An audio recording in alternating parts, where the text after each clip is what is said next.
पढ़ाई करना, डिप्लोमा लेना, किसी पद पोस्ट पर चले जाना, पैसा कमाना, घर गृहस्थी का उदर पोषण करना, बाल बच्चे पालना, शादियां विवाह करना, ये धर्म नहीं है हमारा।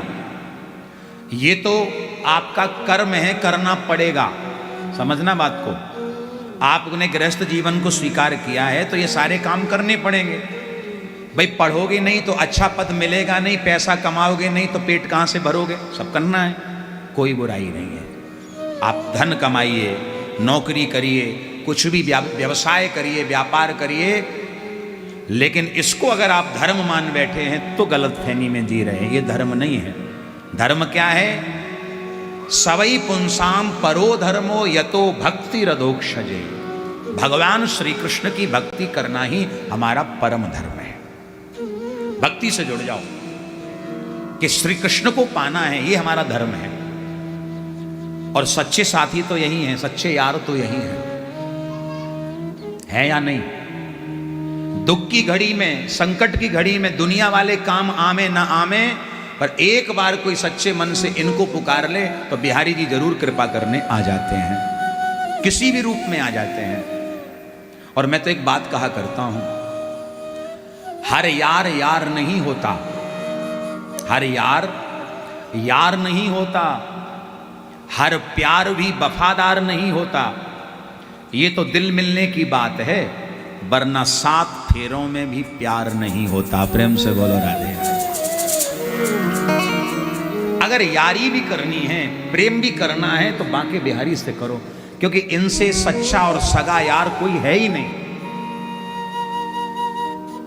दुनिया से थक करके, दुनिया से ठोकर खा करके जब जीव इनकी शरण में आता है तो ये उसे अपना लेते हैं, इतने दयालु हैं।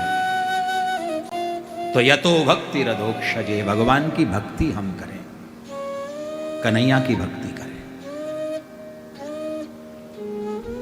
भगवान अवतार क्यों लेते हैं, प्रश्न आया। तो भैया सुनो, कोई कहे कि भगवान राक्षसों को मारने आते हैं, नहीं। भगवान कोई अन्य काम करने आते हैं, बोले नहीं। तो भगवान क्या करने आते हैं फिर? भगवान के अवतार का प्रयोजन क्या है? अपने भक्तों पर कृपा करना, संतों पर कृपा करना, ब्राह्मणों पर कृपा करना, गौ माता पर कृपा करना। विप्रधेनु सुर संत हित लीन मनुज अवतार। भगवान अपने भक्तों पर कृपा करने के लिए आते, ना कि राक्षसों को मारने। जैसे ध्यान से सुने, किसी व्यक्ति ने, जैसे अभी आप लोग मुंबई से आए, किसी के मन में आया कि चलो वृंदावन आना जाना लगा रहेगा तो एक फ्लैट खरीद लेते हैं। आपने वृंदावन में एक फ्लैट खरीद लिया। फ्लैट को खरीद के सब सामान सुमान रख के और आपने उसको लॉक किया, मुंबई चले गए। अब 2 महीना बाद आपका फिर प्रोग्राम बना कि चलो वृंदावन चलें, बिहारी जी का दर्शन करें हमें। अब बिहारी जी का दर्शन करने आप मुंबई से कहाँ आए? वृंदावन। बिहारी जी के दर्शन किए, फिर मन में आया कि चलो अब इतनी दूर आए हैं तो एक बार अपना फ्लैट तो देखते चलें, साफ करते चलें, उसमें गंदगी जम गई होगी। तो आपने जाके लॉक खोला और फिर झाड़ू लेके पोंछा लगा के बढ़िया से उसको साफ कर दिया। अच्छा, तो आप विचार करिए, आपका संकल्प, आपका उद्देश्य क्या फ्लैट की सफाई करने का था? मुंबई से आप फ्लैट की सफाई करने आए थे? बोले नहीं। फिर किस लिए आए थे? बिहारी जी का दर्शन करने आए थे, दर्शन कर लें, लेकिन मन में आया कि यहाँ फ्लैट है तो गंदगी जम गई, उसको भी साफ करते चले। उसी प्रकार श्री ठाकुर जी धराधाम पर आते हैं अपने भक्तों पर कृपा करने के लिए। उद्देश्य है, संकल्प है कृपा, पर विचार करते हैं कि रावण कुंभकर्ण जैसी गंदगी भी जम गई है तो चलो इसको भी साफ करते चलें। प्रेम से बोलो राधे राधे। ये ठाकुर जी का स्वभाव है, यही ठाकुर जी का लक्षण है। इसलिए भगवान अवतार लेते हैं अपने भक्तों पर कृपा करने के लिए। अवतार हुए कितने? तो श्रीमद् भागवत के अनुसार भगवान के 24 अवतारों का वर्णन है, जिसमें 23 अवतार ऑलरेडी हो चुके हैं, 23 हो चुके हैं और 24वां होगा। कलयुग के अंत में विष्णु यश ब्राह्मण के यहाँ उत्तर प्रदेश में एक जिला है मुरादाबाद। मुरादाबाद में संबल क्षेत्र है। संबल क्षेत्र में भगवान विष्णु यश ब्राह्मण के घर जन्म लेंगे और नाम होगा कल्की भगवान।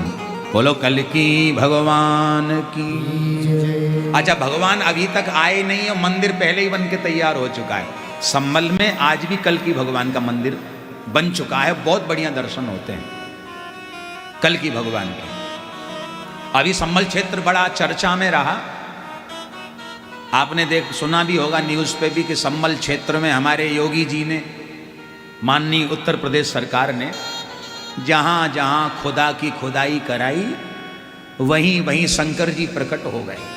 बोलो राधे राधे। और वास्तविकता यही है भैया, शंकर जी जहाँ जहाँ निकल रहे हैं वहाँ उन्हीं का स्थान था। पर मुगल साम्राज्य में इन मुगलों ने जबरदस्ती अपना कब्जा जमा लिया और शंकर जी के ऊपर अपनी मस्जिद बना दी। पर भैया अत्याचार कब तक चलेगा? एक दिन तो अति का अंत होता ही है, और अति का अंत आज हो रहा है।